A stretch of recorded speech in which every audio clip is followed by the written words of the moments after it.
Welcome, ladies and gentlemen, to another day here at the NLC First Division. It's week 3, day 2. My name is Duckling, and yet again, just like last week, I am joined by the wonderful Ruddy. Hello. Hello, Duckling. Super excited again to be back. Week number 3, second week on the bounce.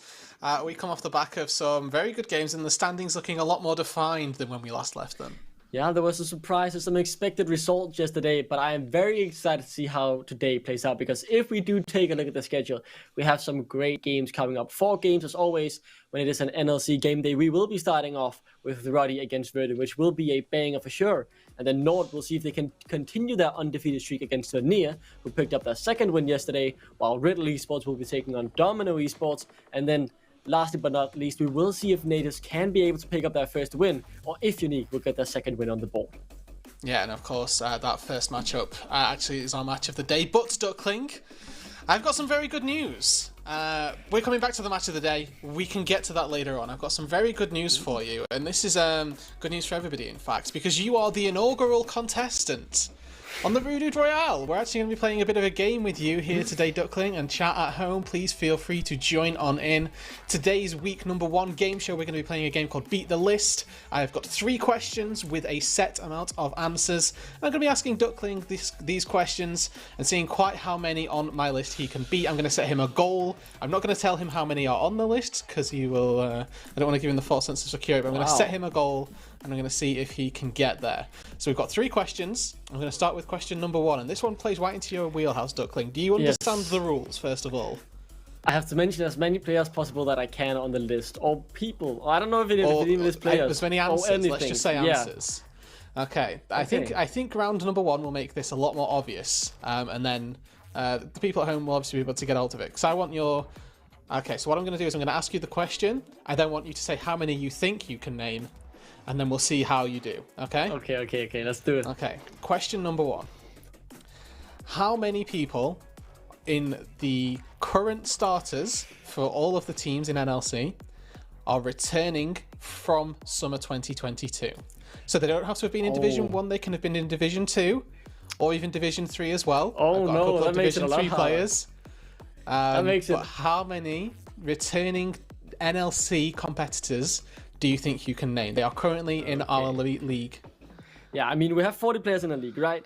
I'm initially thinking a good solid 11, 12 players from last year. And how many do you think you can name? I think I can name around 7. Okay. Yes. Yeah, 7 to 10. 7 or 10, which is it? So, okay, I'm going with 7 then. I'm playing it safe. Oh, okay, go. How about this? Yeah, if I tell you there are actually 17 people on my list, does that change your answer? 17! Yeah, that changes my answer. Then I can definitely find 10. Okay, go ahead. You go ahead. Okay, so we're starting off. Initially, the first one I'm thinking of is Den Voxne. He comes back. Texa is still playing in a league he played last year. Shaolin moved up from Domino. Rifty played in Division 3 with Ruddy last year. Spain. Nash was also still there last year. That's actually 5. Already 5. Chris Berg for Vernier.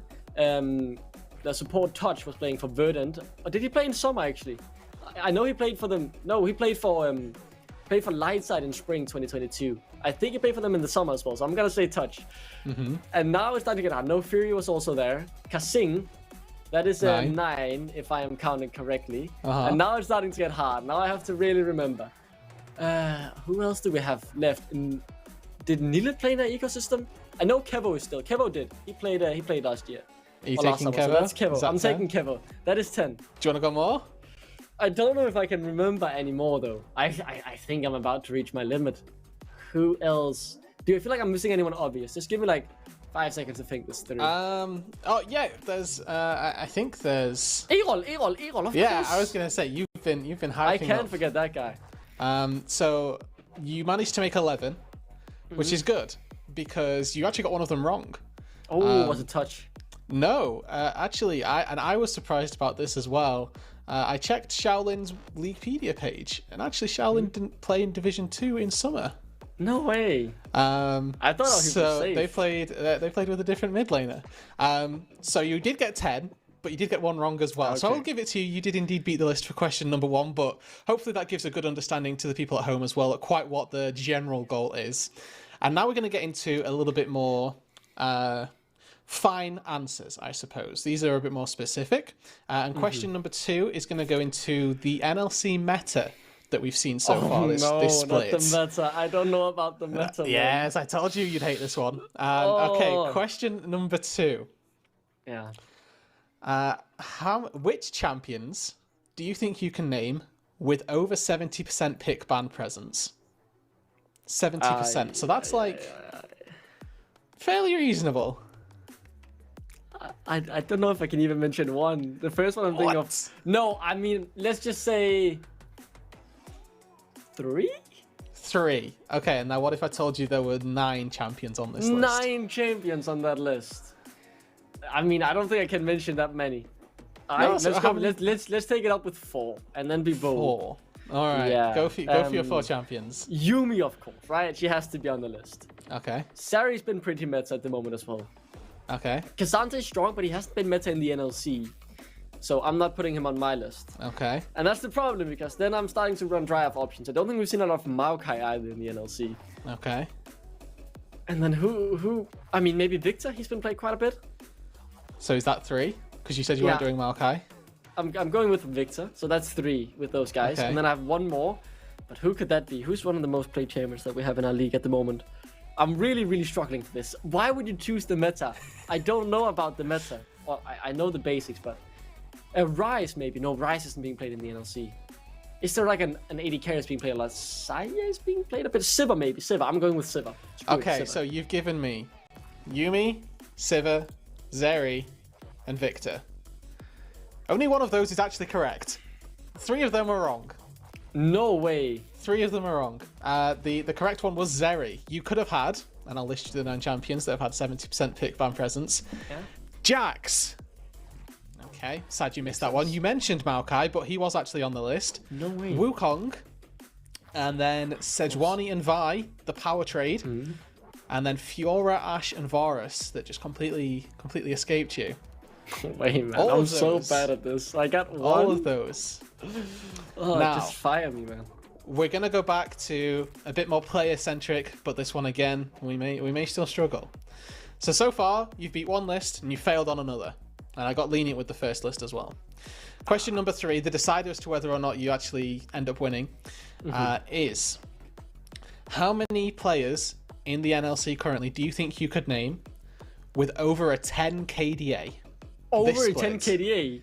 Mm-hmm. I don't know if anyone has over 10 KDA. I've done my research. Yes, okay, go for it. How many do you think you can name?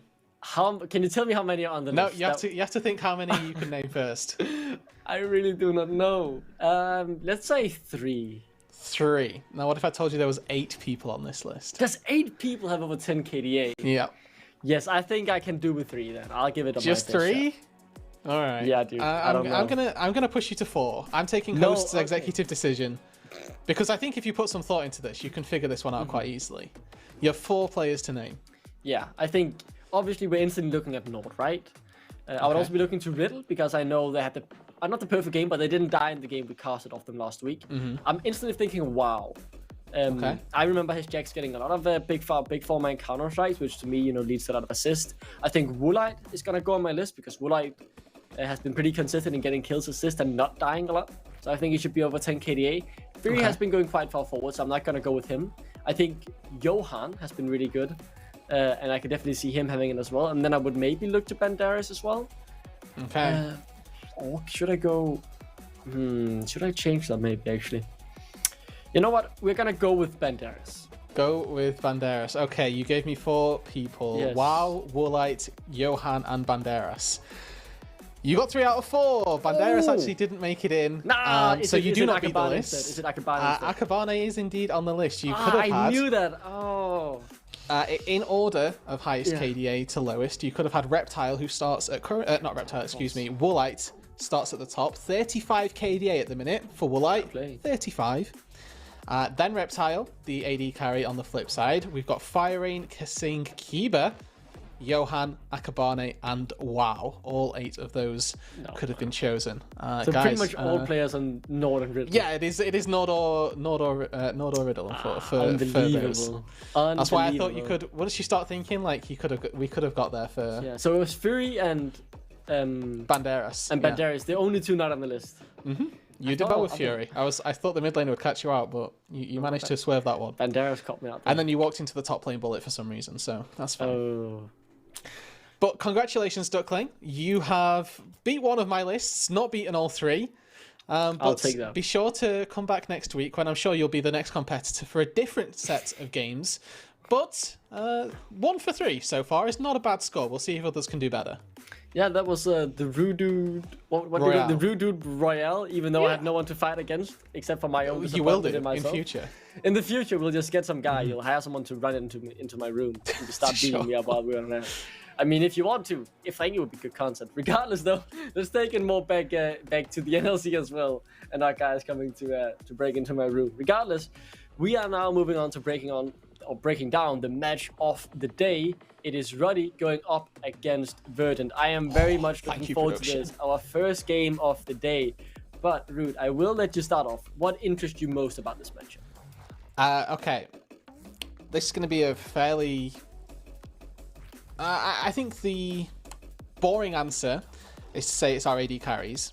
But I think that my answer that I'm going to go for, which might be a little bit off the wall, is the supports. I think that I've been interested since our Cly interview about the story of Cly also for his future, and I'm also fairly interested in Nash as well, because Nash has had just a really strong NLC appearance period throughout all the times that he's been, and then Cly obviously with this very storied background. I think that these 2 supports coming in on paper are just the ones for me to want to talk about. I'm going to avoid Taxa because everybody knows Taxa at this point, and I'm gonna recognize the strengths that the jungle role has for both of these teams. There is a Smite God on one side, there's a Lee Sin on the other side, and we can move forward into that support role and recognize that they're actually Playmaker is definitely on Nash's side. I think that Clyde's story is worth bringing up as well, even though when we'd mentioned to him and had that interview that he's mainly been on Enchanter duty, I know that he prefers the engaged style of supports, the playmaking capabilities that a support role has, and I want to see if we divert a little bit back more towards that with 13-1B. See, I want to raise you a different point then, because you mentioned Texa, and yes, we all know Texa, but I think some of us are forgetting the fact that he's now going up against his former teammate, Dan Voxney, on Trick. These 2 guys won the NLC together in the summer of 2021, and now they are going up against each other for the first time in 2023. So I am incredibly excited to see how that turns out, and if they will maybe look to go against each other. Regardless, I do remember we should be having a predictions as well. I do kind of want to bring that up because I want to see how we are looking in those standings, and if there's any spicy predictions today, if we could get that brought up. So very clear here. If we look at the leaderboard, everyone is predicting Ruddy. I know Veteran has made a vocal opinion that something has gone wrong in terms of his Verdant prediction. So looking hard for the boys in green. Regardless, though, a lot of unity on the predictions for Game 2 and Game 3. Okay, I definitely made these predictions last week. That's okay, though. I'll stand by my guns. I do think Ruddy have got a very decent shout here. I'm actually, the point that these predictions are bringing up is that final game of the day as well is actually going to be something to keep our eyes on. Unique versus Natives has got the casters actually split right down the middle, 3 for 3. I'm joined by Middlecott, which is never a good side in that prediction, but we may hope for the best. Natives are going to scrounge their first win, I believe it. Yeah, I mean, we both believed the Natives picking up their first win yesterday, but that didn't come to fruition as Vanilla did end up taking the game. Regardless, though, I think it's important to highlight as well, even though pretty much everyone, except for Veteran, who didn't get to put in his predictions in time, has voted for Ruddy, I think Verdant have a very good shot of winning the game. I think it's maybe like 65, in my opinion, to Ruddy, so it could be a game that goes both ways, and I'm really excited to see if Verdant show some of that earlier form, because they have had a 2-game loss streak, which kind of sours, everyone's opinion of them in that sense. Yeah, I think that the point is that this game is certainly closer than the caster split would have you believe, right? You look at that, you think, oh, somebody's just thrown away their vote onto Verdant, otherwise it would be a clean sweep. It's by no means as close in between the two as one might have first thought. So we do get to go into the draft now and find out quite how level these teams may prove to be. Obviously, with the scores both 3 and 2, you can see that they're going to be fairly contested, and I would like to see a decently competitive matchup between the two. Yeah, and taking back to the conversation about champions with more than 70% pick ban rate, Jax, Fiora, and Ashe has already been taken off the table. Embarrassing that I didn't know either of those champs were 70% pick ban. So Johnny goes off as well. The fact that you said we haven't seen much Maokai is because it is permanently banned, Duckling. I didn't realize. Regardless, though, it's fine. Over on the side of Verdant, the Caitlyn has been banned as well. The ban rotation is done from the side of Ruddy, and as the Maokai gets removed yet again here in the NLC, we are now moving on to the first pick for the side of Ruddy. And you can see already from Ruddy's bans that Verdant are a team that play very well around split push. Fiora Jack's taken off the board already, and we have seen them dominate on those styles in the 3 wins that they've got. No Name heads to that Elise first pick. It is a champion which has really rose in priority in Season 13. The early game aggression that this champion warrants, you can pair nicely with some good solo lanes. You can pair aggressively with some winning bot lanes as well. There really are a lot of options open to an Elise, and I don't mind that No Name has just opted into it early on. Yeah, I'm very excited to see No Name on his Elise, but what is the response to, because that is not the most typical jungler, you just go with your meta yourself? The answer seems to be yes, with the Wukong being locked in.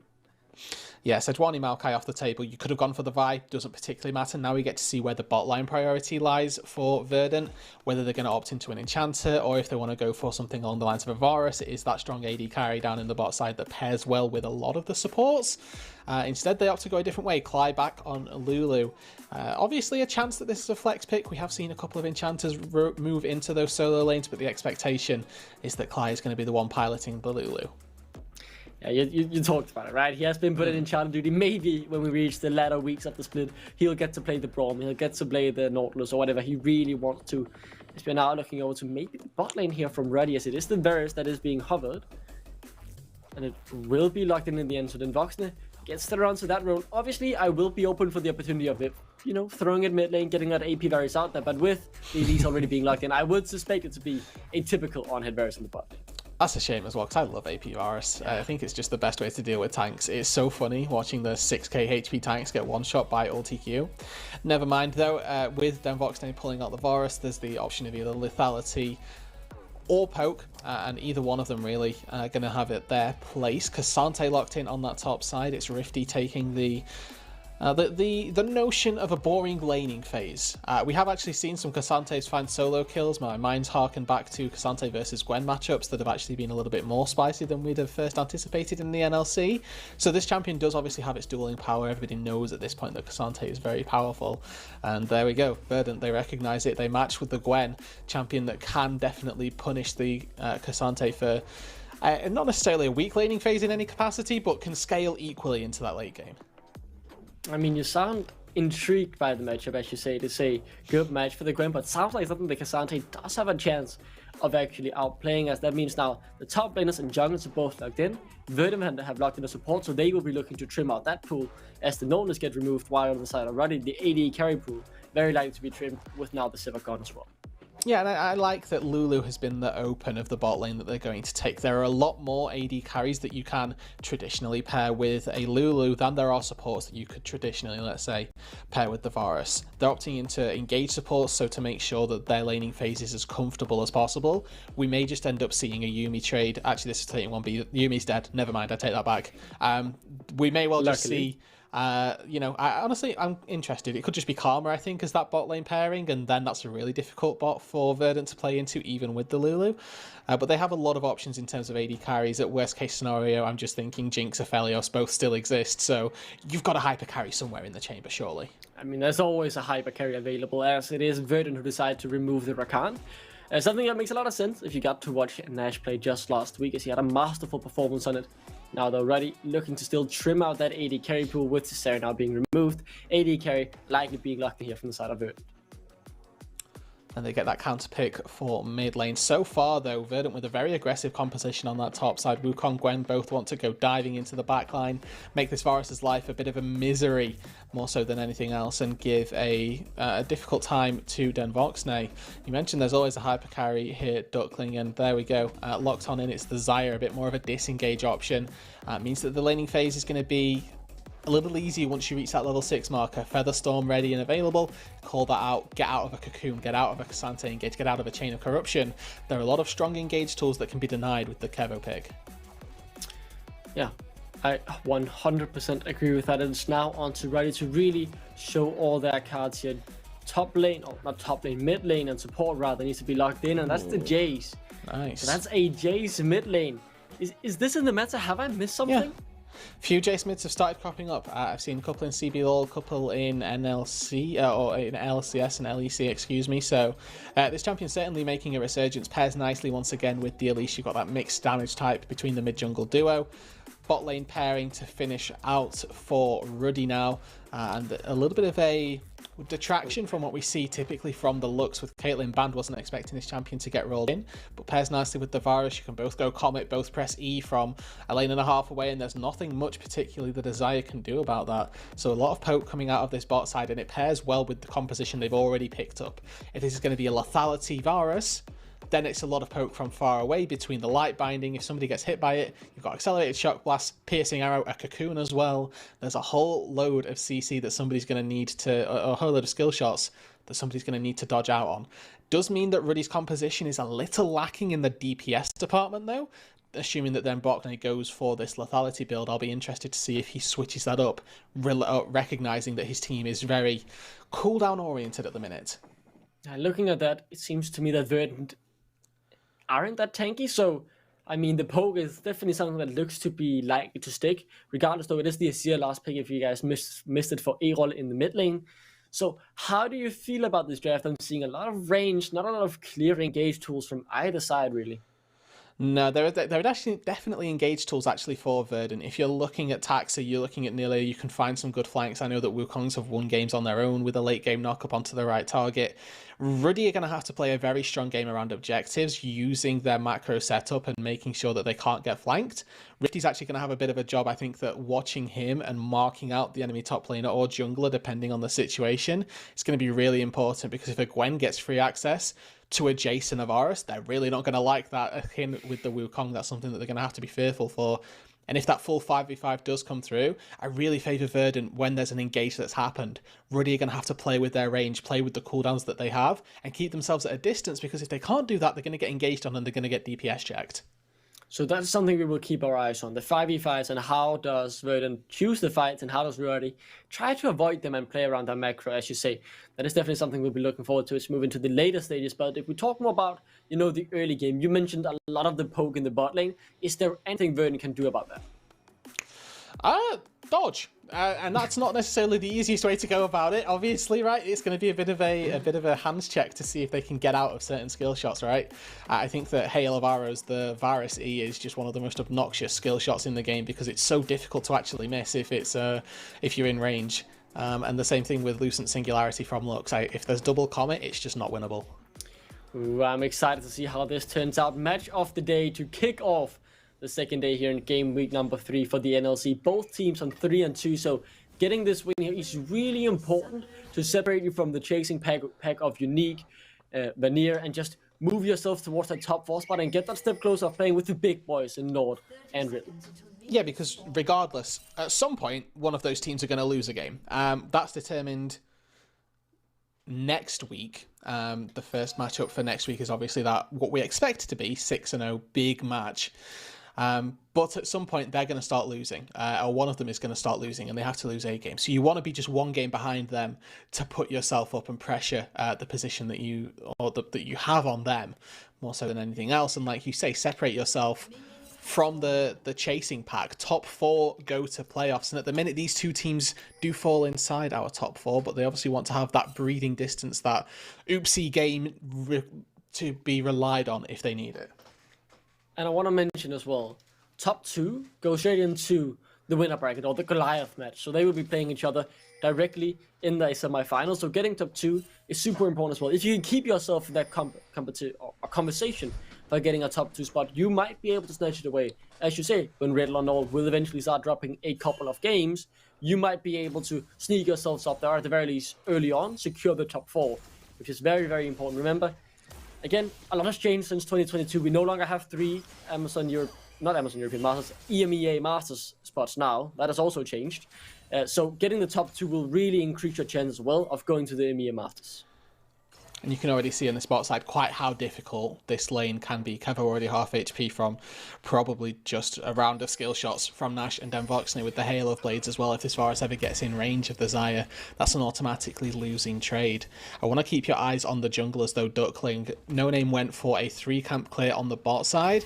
Has cleared all of his bot side, and the next path that he takes is going to be very telling. Whether or not he's going to be there to dive on this stacked wave, and whether or not Taxa is there to match it. Taxa's already on this bot side, has skipped his blue, and there's a ward here for No Name, so an invade could be on the cards for Ruddy. They've got pushing the bot side, and Voxney's not moving, but between the vision that has been laid down for Verdant, they've done enough to scout this out. The question is, can they do anything to stop it?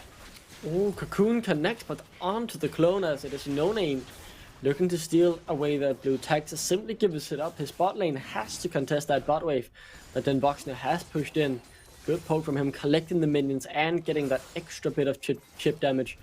Just slowly but surely prodding away at those HP bars. As Taxa now forced to really move towards his top side where only Crocs are available. Look to maybe get the Scuttle on the top side.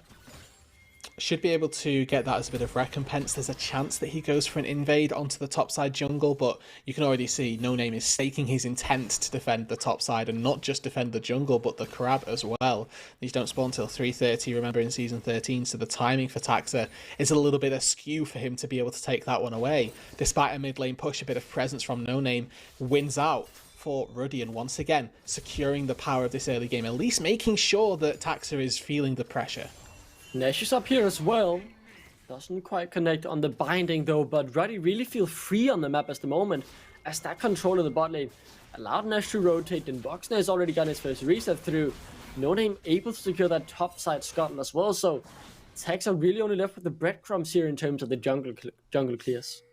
You're exactly right. He does now get a bit of time on the map where he can make a play. Obviously, the No Name is trying to capitalize on the advantage, and the advantage he has is that he's going to be able to clear more camps, stole away the Wukong's blue, and has a little bit more time to go into his top side. The disadvantage that comes to No Name is that that takes a little bit of time. Just traversing Summoner's Rift has its time costs as well. So there's a bit of a window here for Verdant, for Taxa in particular, to make a play for his lanes, get them a little bit more stabilised, even if it's just in some vision, to prevent No Name's ganks coming through. Looks like it's just going to be a clear out on that bot side. It means that Nita has to play a little bit more respectfully towards that bot side, since there's a lot of darkness for him, but he's got Elise hovering around there now, so he should be okay. And we can just see yet another example of how hard it is for Kevo to deal with this, being forced to try and use the Qs to just collect, yet again, breadcrumbs really, as the wave will now crash. The Ruddy bottom lane is just free to move around the map, and with the Drake spawning in just a couple seconds now on the map, actually, they can push into Texas jungle and maybe catch him out. No, Voxney's the one who could potentially be caught. Fake clone over the wall, and yeah, just waiting. I love that from Wukong's when they just S-key and BM a little bit. The issue, of course, is with that auto attacks is that if you don't S-key at the right time, you can just tell immediately. So a little bit of mind games, one that we saw Denvoxney win out on with just a couple of autos, but this is, again, a continuation of the Elise early game power. She's not yet based. No Name is actually an item down when we look at the build paths that we've got for them, but when we go back to base, No Name is going to have those sorcerer shoes, be even faster on the map and be even more potent if there was a fight to come to blows. So while it has not been an explosive early game in terms of kills, it has been a very intriguing one in terms of the map rotations and the pressure coming through. And if we yet again talk about the bot lane, the fact that the Voxer has been able to so freely just farm his wave and push it in, denying Kevo as much CS as possible, you can see it already in the CS department reflecting. 15 CS difference between them at just 6 minutes is quite a big difference. Something that does make up for this, though, is up in the top side. Nile is able to get the better end of the deal against Rifty and build up a small CS lead there. And compositionally, I want to emphasize that this is really good for Verdant. Yes, there's a bot lane discrepancy, but there's a fairly sized wave about to crash into the turret. They've got top lane, which is doing very well as well. The fact that No Name hasn't had an impact yet is a good start. You need to continue with that and make sure that No Name can't, start to snowball the game, because there is still a very large window where that Elise power is going to be very online. But as we've mentioned, in the late game situations, when we're going to see more 5v5 team fights, I give the advantage heavily over to Verdant just with the team fight power that this composition has got. Obviously, Ruddy have got tools to navigate those late game team fights and make sure that those 5v5s never come to blows by using vision and using the Cassante to mark out important members. But it's going to be it's going to be much more difficult for Ruddy to try and play out that late game, where Verdant can slam their faces into Ruddy and hopefully find a win. And as we now hit that 7-minute mark, we are still keeping eyes on No Name Use. They're talking about how important it is for him to do something, but being spotted out on control wards makes it very hard for him to really feel like he's being able to find the right targets. Also important to mention that both these teams are on a loss streak, saying that Ruddy did only lose one game tomorrow, or yesterday, rather. So with that one loss, they're on a 1-game loss streak, not that massive. But Verdant, for example, they started off 3-0. Now having lost 2 games in a row, if they lose this, that is suddenly 3 games in a row you've lost. That is half of your game days, which really starts to ask the question, how strong is this team really? How can a team bounce back from an 0-3 loss streak? So very excited to see how this game turns out, as Verdant feel like they have a lot on the line in order to try and regain some momentum in their spring split. Really important cooldown burned in the bot side as well. I want to quickly address, as Niter is 3 levels up on Taxa here. That was a whole heaping load of damage that I think Taxa was trying to stop the wave for. And as we actually see Nash move up to this top side, it's that Rift Herald which is going to be really important to Ruddy's acceleration of the game, right? They want to get this online and try and put a bit more gold into those important members. We're looking at the build paths already. We can see Denvoxney opted into that lethality build, doubling down on the long range poke style of composition that Ruddy have adopted from the draft. And there's not really too much of a response to that Herald either. Clyde, Kevo, both sticking down here on the spot side, and Denvoxney for just a little bit of time was 2v1ing quite successfully and quite happily. Yeah, doing well so far here on the side of Ruddy, as now looks like Verdant might be looking to make a play. Taxa on his way down bot lane already there, as Eol is rotating as well, but he's caught out on vision, so has to go back, because otherwise Ruddy knows something is up, and that means Taxa going back into his jungle, Clyde back into the lane, and nothing seems to be happening. But for the next 5 minutes, what's most important to me is where will this Herald be placed? And whether or not Ruddy can use it to potentially assuade an early dragon. That Cloud Drake, not necessarily the one that's going to win you a game, but it's one that's going to put you in the right direction. Something we talk about so frequently for these earlier game compositions is how early can they get that soul, potentially get an Elder online as well for themselves. And at the minute, we're 10 minutes in, that Drake hasn't even been a thought for either of these two junglers. Both got relatively decent spikes. A Wu Sheen for a Wukong is a good early benchmark, but No Name certainly ahead of the jungle curve right now. Has got himself the Sucks, who's got a bit of CDR and a Dark Seal as well. So if he spots out anybody, their life is certainly in danger. Yeah, so with the Drake still being up, of course, it could be something they could go for. As Taxa has recalled, and Kevo might have to use the Feather's Fire, and he does, to stay safe. Didn't want to use the cleanser. Nova was actually on cooldown, so had to use the ultimate there to stay alive. Got burned about level 5, and I thought there was a window for No Name to try and make a dive happen with level 5's Eye and no cleanse. Now that cleanse is back up. He's wanting the dive anyway. No ults, but Taxa's here.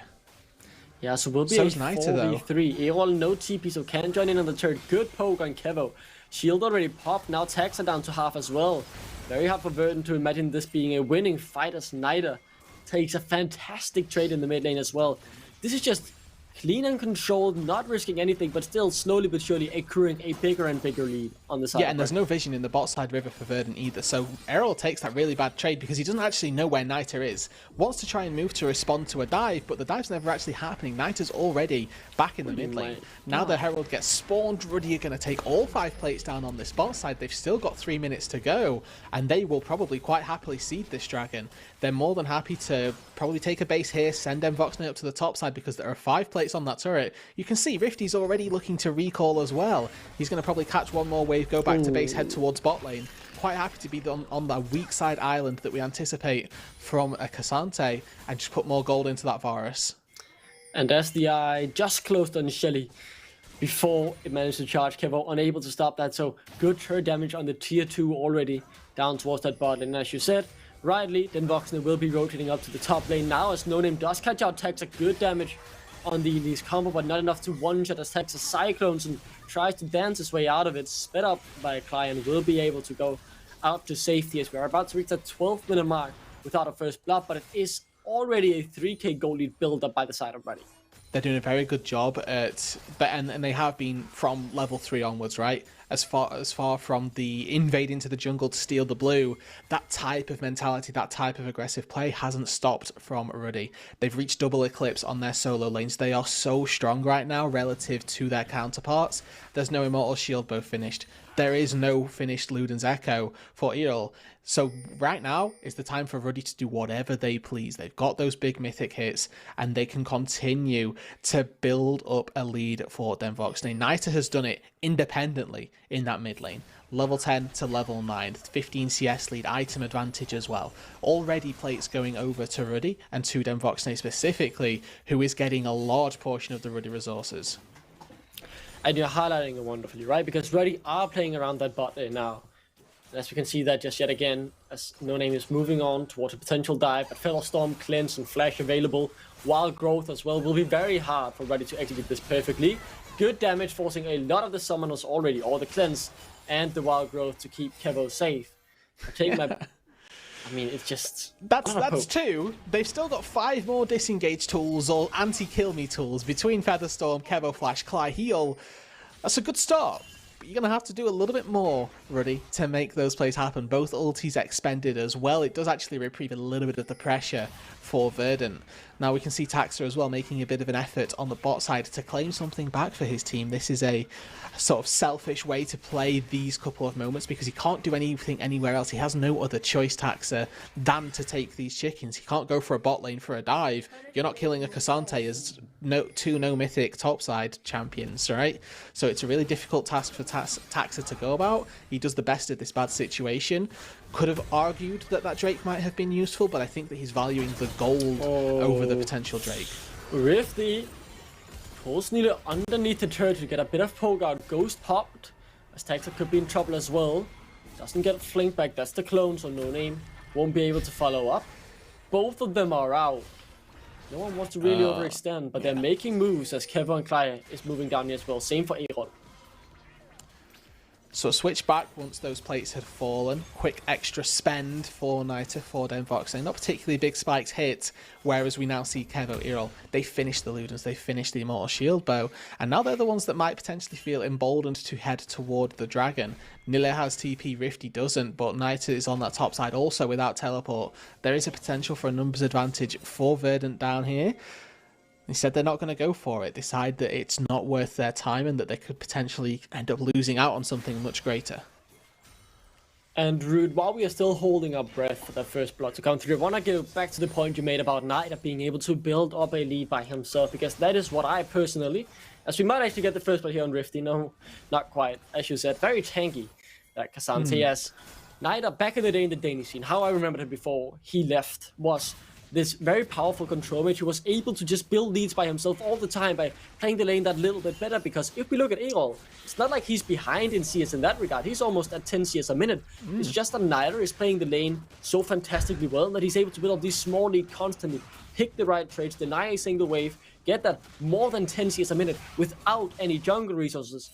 As now, No Name, if we move to the junglers, has been able to pick up that second Herald, and Verdant will be able to get the first Drake of the game.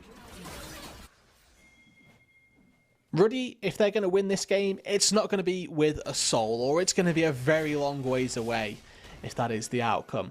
It's certainly not the style that we're used to from early games, but they've done such a good job instead at getting gold as opposed to getting those neutral objectives, aka the dragon. They've secured themselves 2 heralds, so I can't really complain at them for their neutral objective play. It has just been a game plan that they've stuck to and that is working out flawlessly thus far. At the minute, it's just not netted them any kills. That gold lead that you mentioned was 3k, is now 4k. The gold lead is continuing to grow. This is very good stuff from Ruddy. We just need to see it. We're just continuing to see it sort of batter down the hatches of Verdant. There are beginning to be level leads everywhere as well, and starting to find more and more chunks of HP onto Verdant, which eventually you have to imagine are going to result in kills. What is that damage? Look at this build. He has a Dark Seal, a couple amplifying tomes, and then this is a Night Harvester. Hold on, Duckling. That's a full mythic. No, I'm not looking at him. I'm looking at Nash. Okay. That's fair. Yeah, that's fair. Looks isn't okay. Maybe though, first blood will be found here as it is. Verdant collapsing. Taxa flashes forward, unable to connect on the Cyclone. They do end up getting onto No Name, but he just repels up to safety as Taxa now the one in trouble and taken down. first blood 16 minutes and 50 seconds into the game, as they do connect the bind onto Erol, but he's able to dash out to safety with the shifting sands, and in the end, Ruddy just pick up the first blood. Pops up the Sun Disc, and that's enough of a disengage in the eyes of Ruddy. 1-0 though, and Verdant, you can just see a little bit frustrated by this early game.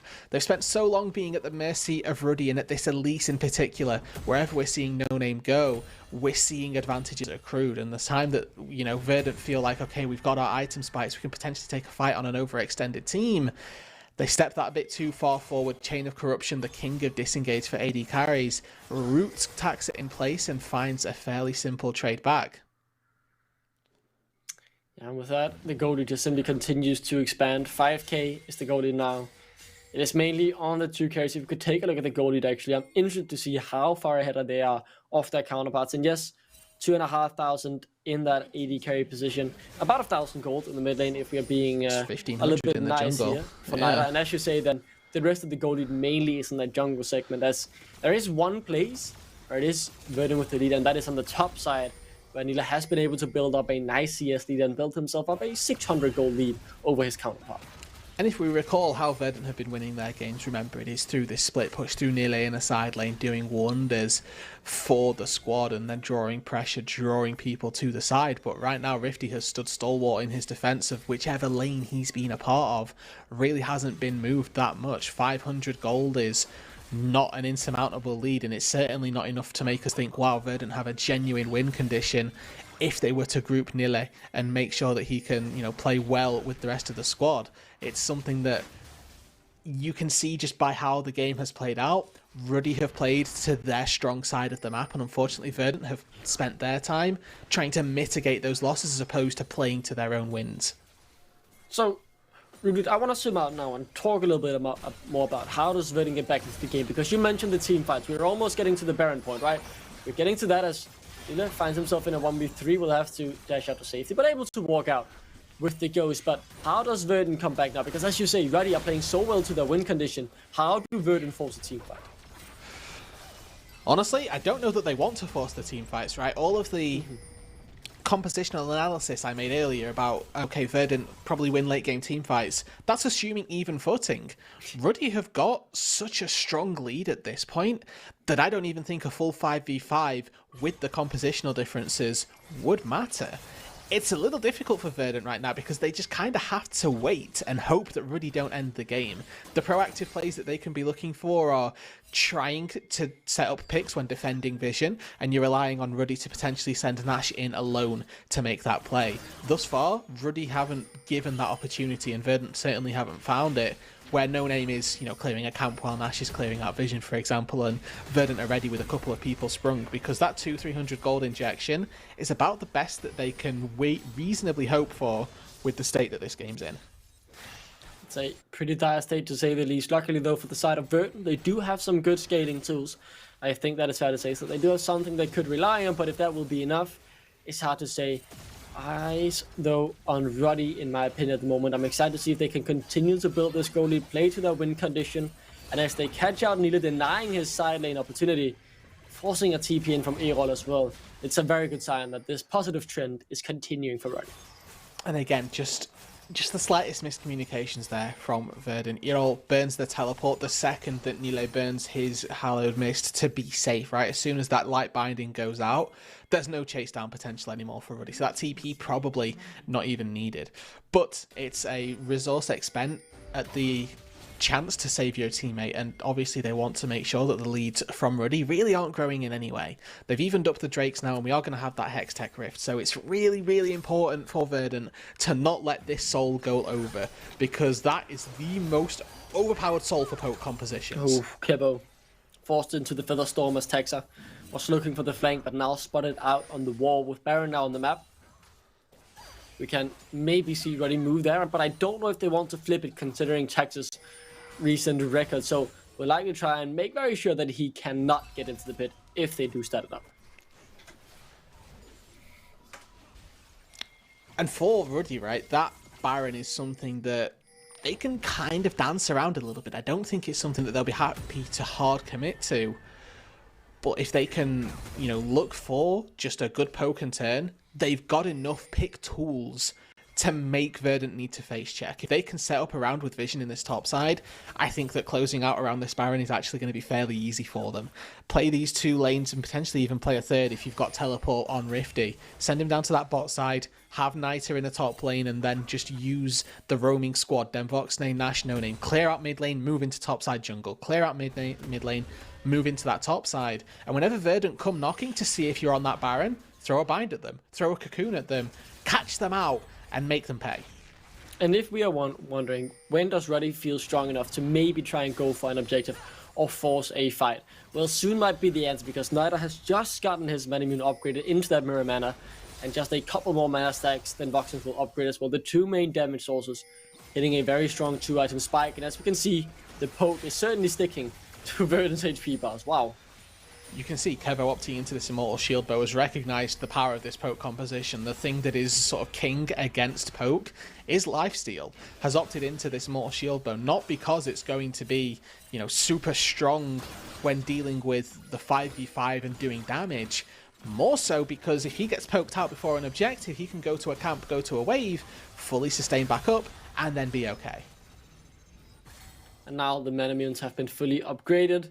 No 2 second items for anyone except for Nile on the side of Verdant, so he's really the only one at that strong point, while second items are of 3 members. They're AD carry, then Voxney and Niter almost reaching the 3-item point as well. But yet again, Ruddy have only really secured vision control. They haven't made any feasible move of heading to the Baron. And this is exactly what I wanted to see, right? They're moving up this 3-man court. They've cleared out mid lane. They're heading into the jungle. They've now cleared the vision for Verdant, and that means that they either have to go back to base and, you know, re-secure themselves some pink wards, or start face checking the jungle. And their face checks aren't necessarily the easiest here. Cly has got Glitter Lance, which you can scout out if people are in brushes, but that's fairly short range. And then a Wukong clone to use as disengage, which is obviously relying on your reaction times very heavily. Now Ruddy have done what they needed to do. They've cleared out all of the vision. They've got their own vision as well. Look, there's 1 pink ward for Verdant, which is in their Raptor brush. It is not deep enough at all. And they're just hearkening Verdant to the Baron. They are saying, come and face check us, please. We want to pick you off.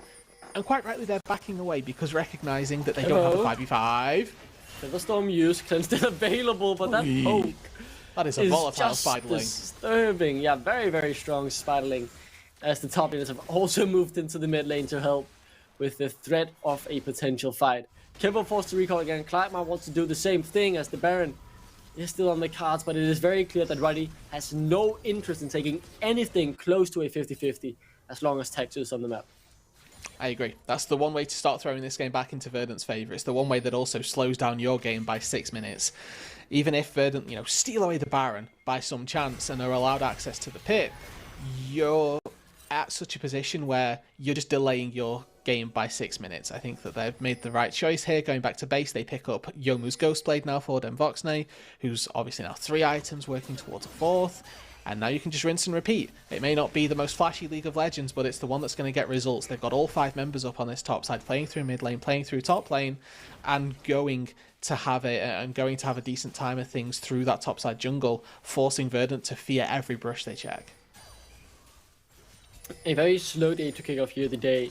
A very slow game, rather, sorry, to kick off the day here at the NLC. 25 minutes and only 1 kill. It feels like we're watching LCK sometimes. But I'm honestly really happy to see this, because it feels like both teams know what they want to do to an extent and are playing towards the condition. Verdant trying not to give up as much poke into their face as Ruddy will like to bring, but I'm positively surprised by the level. Both teams feel in control. The game doesn't fully feel over despite a big goal lead. It is certainly on Ruddy to throw this game, but Verdant don't feel 100% out, especially with the strong scaling on Nila. Oh, here they go. This could be it. Jungle is a bot lane up right now in terms of, well, No Name in particular. He's doing the dragon. I liked this proactive play from Verdant, actually. They wanted to try and overload the top lane to take down the turret, get a little objective bounty, make themselves a bit more money. Unfortunately, they couldn't make it work. They needed all 5 members to make that play happen. If it's a 4v4 of any of the Ruddy members, it's a fight that Ruddy are automatically winning with the gold advantage. So they see people collapsing, they recognize, okay, Irol's not here, we're not taking this fight. Oh, Nina, level 15, so doesn't have the full-on needlework, but they know this is going on. Don't flip it. Yeah, say they heard you, Rude. They're backing up as soon as you said don't flip it. It is very clear that Ruddy has watched the NLC, has seen the Texas steals, and they don't want to repeat that mistake because you mentioned it yourself, right? That is the worst way they could throw this game because it would delay their game by 6 minutes, allow Verdant to scale back into the game, allow them to pick up some gold as well, so they have no interest in flipping that. They'd rather just wait it out, find some poke, and wait for the right opportunity. Another really strong early game from Ruddy. Regardless of how this game ends, they've done a great job at finding a lead and setting themselves apart from Verdant. Certainly putting themselves in that top four statement more, so it's not even a discussion for the early stages of the game. This is now a test of how well can they close out, because they've had this lead for a while and they've had it for sort of 6 minutes where the only real advantage that they've taken has been a Hextech Drake. The gold lead is actually slightly decreased, but now with nearly off in the side lane, they could be looking for a Gwen. Yeah, but the Hello Mist will keep her safe. And talking a little bit more about Ruddy, I feel like I was really excited on this team coming into the split. I'd heard lots of good stuff from Don Jake about No Name. I had heard that Rifty had qualified to the Amazon European Masters from the EPL, so excited to watch him as well. And I knew about their bot side and their mid lane, so I was really excited for these guys. But starting off the split, they were a bit up and down. They looked really dominant, but they also had a really bad game. In the game we cast last week, then Voxne was getting caught out a lot despite the win, so it wasn't clean. But as the weeks move on, they're starting to feel more and more coherent as a team, playing together, not getting caught out, not making dumb mistakes because they're overconfident. And I really like this Ruddy that is controlled, building up their lead, knowing what they need to do to win, but also what can go wrong, and then they will end up losing. What have I been saying all game, Duckling? What does Ruddy do brilliantly? It's set up, add objectives, and poke. It doesn't have to be the Baron, and they've made this decision now. Okay, Baron's not going well for us. How about we set up at turrets? There's a big flank from behind. Nile's looking. Good damage, but Kevo not done with the fight, forcing Rifty to pop the coasters. That is just such a big arrow. Tax it down to half. Same for Kevo. Shield bro already popped. My God, that is a 3-man shock blast. And that just means Verdant can't move forward as the snipe forces the flash. They should go Baron now. Great sets of poke. Look at this. Ruddy are playing with their range beautifully. Exactly what we mentioned in the draft, Duckling. If Ruddy can play to their range, they're going to win this fight in the late game. If Verdant can't find clean engages, they're not going to have a good time of things. Tax has got to leap from the base to get here. Hex Gates are going to help him so far, but the Baron's down to 5k HP. Can Ruddy get this in time? 4k and dropping. Ruddy yet again, though they are backing off. They don't want the flip. It cannot be made more clear that they don't trust a 50-50. Up against Taxa, but the fights are so hard to play for Verdant, can't get in auto tag range. They're losing their HP bars without seeing their opponents, as now they will get chased down by No Name. That is such a fancy cocoon to maybe spell the doom here for Verdant, as they're forced to flash, forced to flee. Nile juking that beautifully, but the shock blast to the face will seal his fate, and maybe the Baron on the cards again, but Ruddy decide to recall instead. Yeah, it's time to go back to base. They've had their fun out on the map. They almost got 2 turrets out of that extended stay on Summoner's Rift. And I like that, again, they're not pushing too far, recognizing that that Baron is actually just one step too many. Taxa could have got there, and if they're flipping it at that stage, then who knows what's going to happen. Verdant now with a brief reprieve. They need to clear out as much vision as possible and establish as much of their own, really, as they can. Try and get a sneaky ward in a position that's not going to get swept. Oh, Kevo is... Poor Kevo. All storms have already been used. That's the first storm, so he will have to play a couple of very defensive minutes of League of Legends coming up without anything to keep him safe. Having now reached the 2 items like within a very quick blade, he's moving back into more, not defensive items, but sustain items in terms of that Bloodthirster looking to be the 3rd item. Has become a bit more of a common 3rd item, certainly not the... status quo for Xayah's is this hard lifesteal build, but I really like the Navori quick blades anyway. Really a fan of pulling people back through, and obviously the amplified damage that gives you on your abilities with this 40% crit chance is going to do wonders. Now Ruddy, they're in a bit of a pickle here. They don't have complete route to the Baron, and they obviously would like that, but they've got this question of, okay, do we need to go for Baron just now? Probably not. Drake's up, they can take that.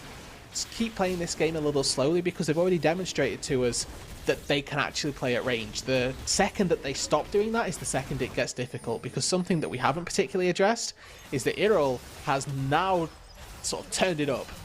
Kevo is just getting poked out to oblivion, and this is my slight issue with... Oh my!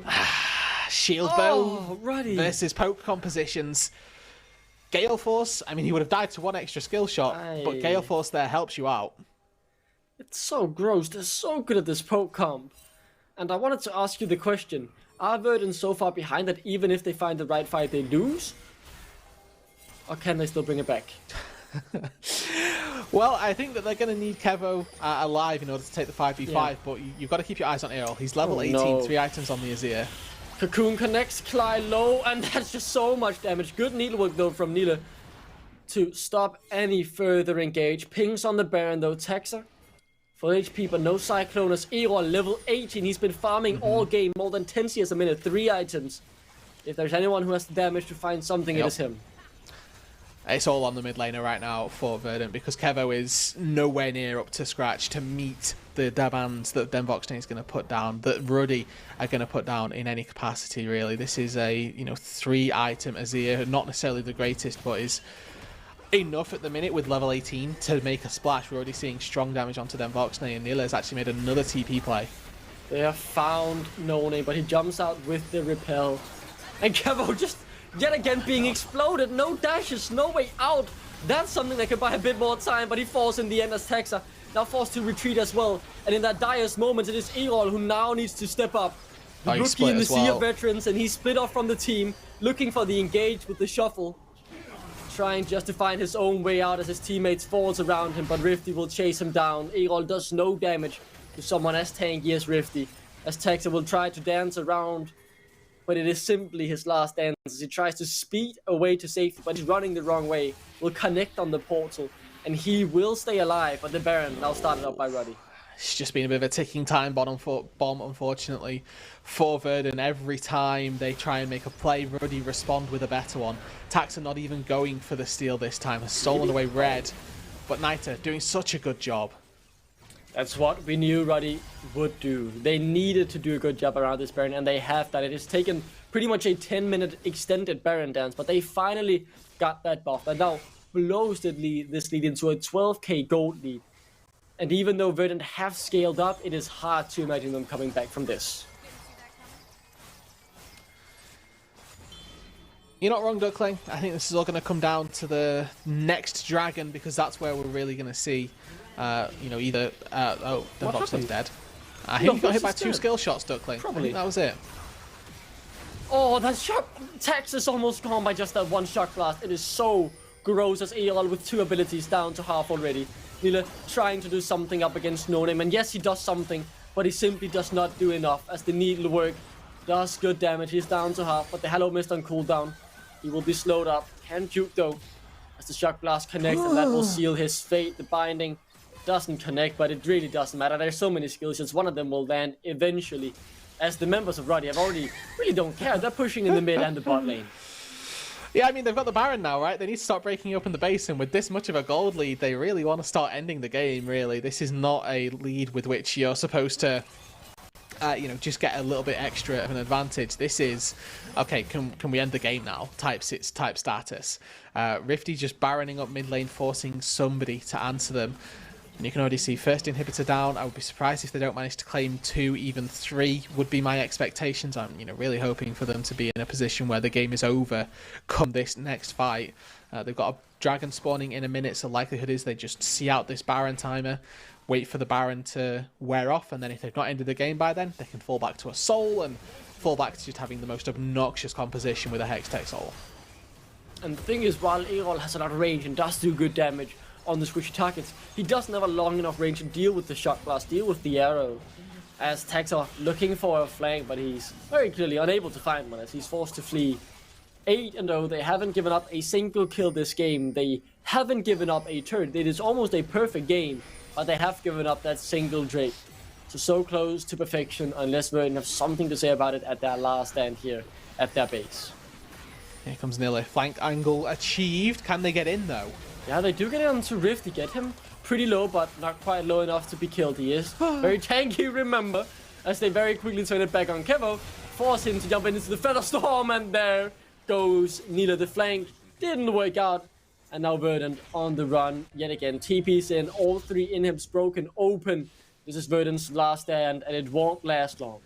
this should just be game here. Use the Baron Duck minions, use all of your poke under these turrets. Verdant have got a fountain, but I don't even think that's going to be enough. Erol, as I said, doing good damage on Nash, but his jungler is already gone.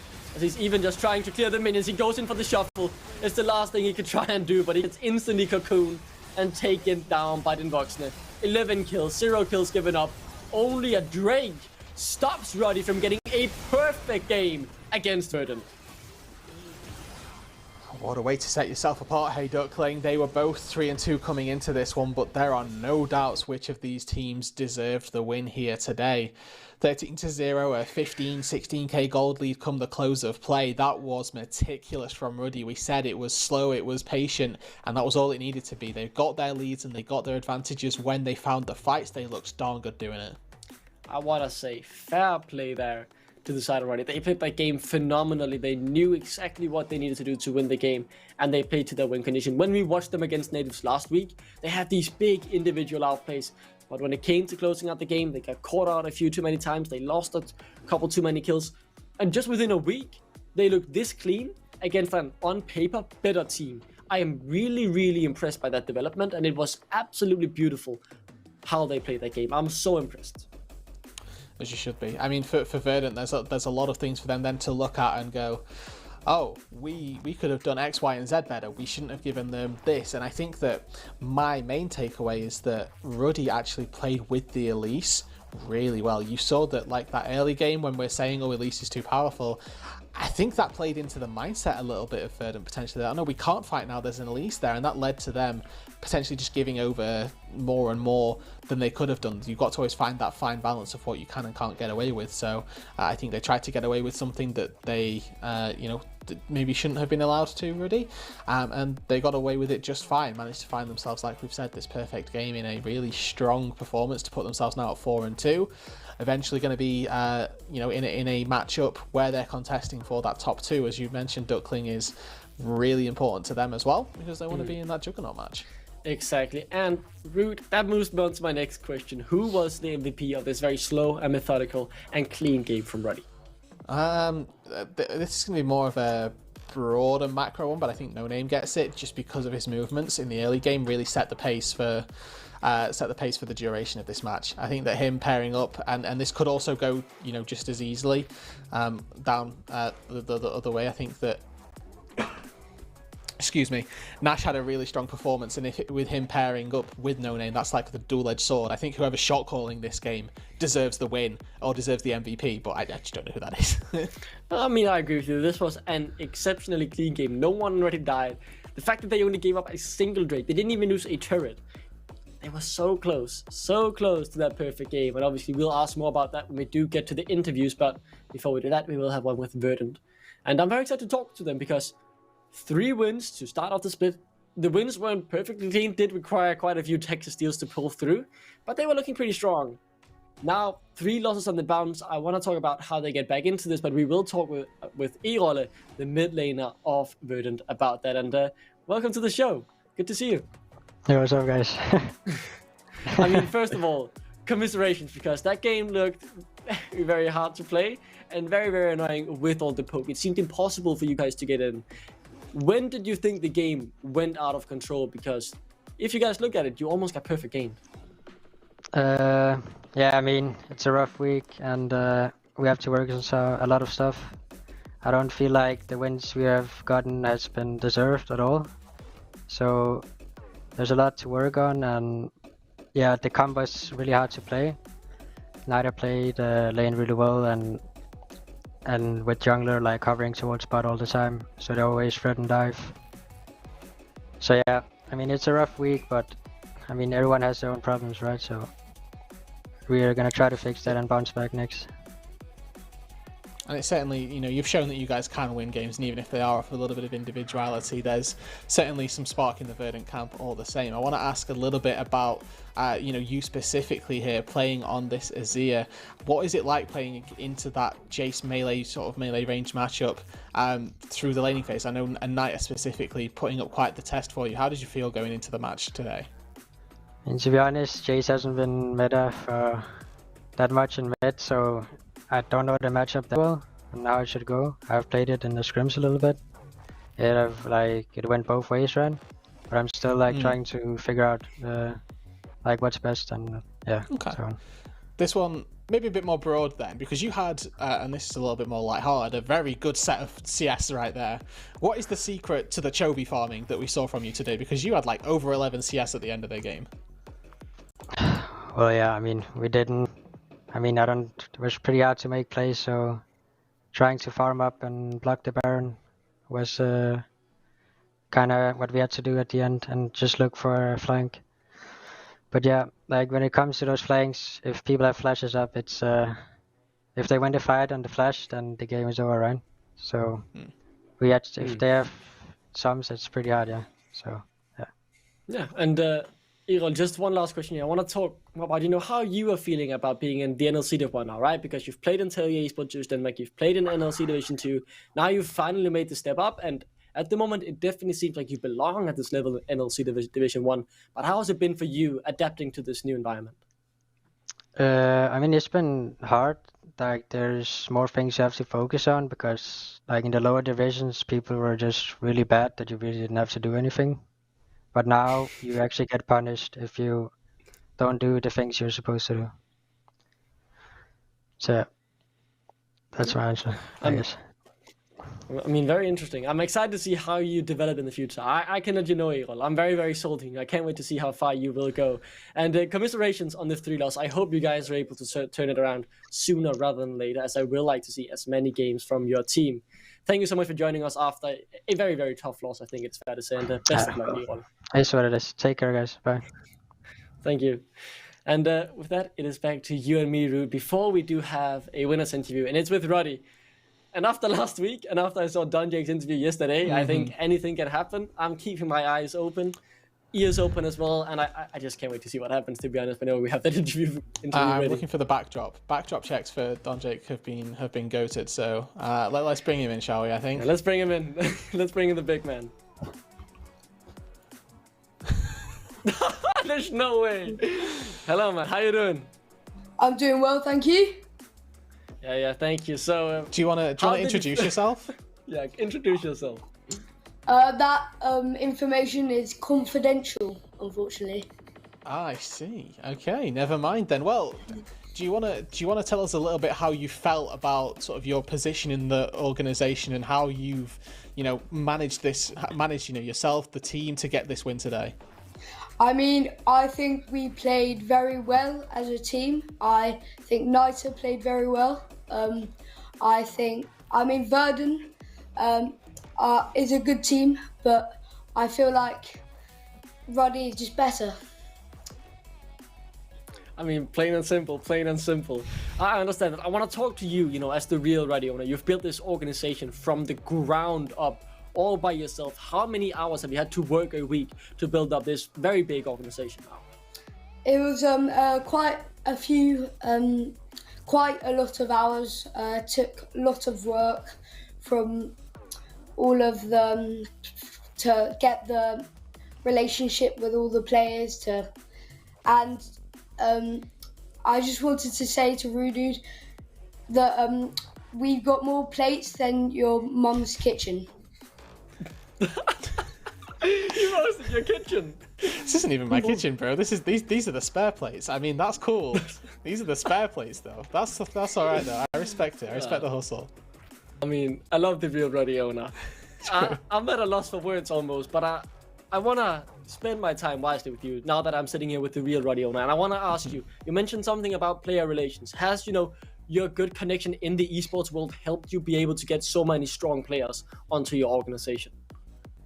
I mean, they all play well as a team, and I think one of the most important things in the sport is to have a good team that can work together.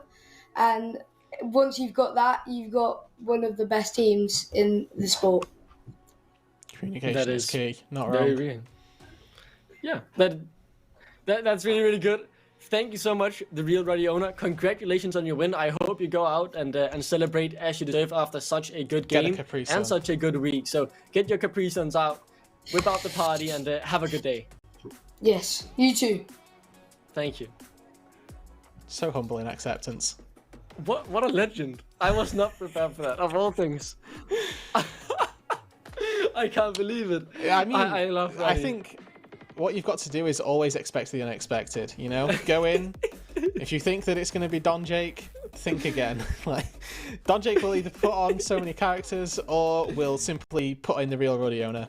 It is what it is. Oh, that was wonderful. Now we know who finally runs Ruddy. Now it makes sense why this organization is run so well. True. There's no way Don Jake could do that, right? And now we finally know the answer was no. It was not him. It was, in fact, that very nice guy we just talked to. Love the sunglasses, well, you know, the Top Gun look. I think I have some of those myself. Maybe I should have worn them to, you know, bring the same energy to the interview, regardless. I don't think that's possible, Duckling, honestly. What a phenomenal game and interviews we had. They're very insightful, very interesting. And with that, we will throw it to a break. And when we will be back, we'll take on our second game of the day. See you right after the break.